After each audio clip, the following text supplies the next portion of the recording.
Goeienaand, goeienaand. Hier op die Saterdagaand. 17 grade by my, 99% humiditeit, niks wind nie, soos gewoonlik. En hy praat niks van reën nie. Maar die wêreld is lekker nat hier by ons. Maar ja, welkom aan al die mense wat klaar op die flight is. Dankie vir julle goeie wense, groete en al daai dinge. Sien Loggies en Nisha is hier, dankie julle. So ek vlieg daarom nie alleen nie. Hoor donderstorms in die Kalahari. Maar nou ja, dit het lekker gereën. Het klink vir my, dis maar na daar by Debbie se wêreld is kwai nat. En ja, wat kan ek sê, laat ek net sien dat ek nou nie hier iets mis nie. Nee, ek sien julle groet nog van mekaar. Yes, like. En wat hierdie Gordon Hill Lewis? Hy reken, wat is sy presiese woorde, laat ek toch sy presiese woorde kry. Ek nou nie hier 'n foutjie maak nie. Ek kon dit nie glo nie. Sy. The new DA leader calling President Trump reprehensible. Okay. Asof ons seker genoeg shit vir Trump het nie. Nou kom hy met dit uit en reken Trump is reprehensible. Lyk my hulle wil hê met die Kaapbom. Dis hulle plan. Hulle wil hê met hulle bom. Nou ek kan nie glo dat hy dit gesê het nie.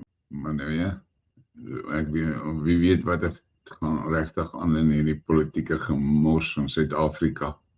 Niemand weet regtig wat gaan aan nie. Maar die vet weet. Ek meen, die top 3 in die polisie. Die minister, die nasionale kommissaris, nogal wat. Al 3 geskort vir onwelvoeglike dinge. Dis ons polisiemag. As hy topstruktuur so vrot is, hoe dink jy, hoe lyk dit af verder in die ranks af? Ek kan dit regtig nie verstaan nie.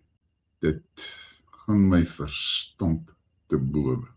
En almal gaan net op, hulle word geskort, vol voordele en alles. So hulle kry lekker lang verlof, fulltyd. En ons belastingbetalers, ons moet betaal. Ons betaler dit vrek soos dit is.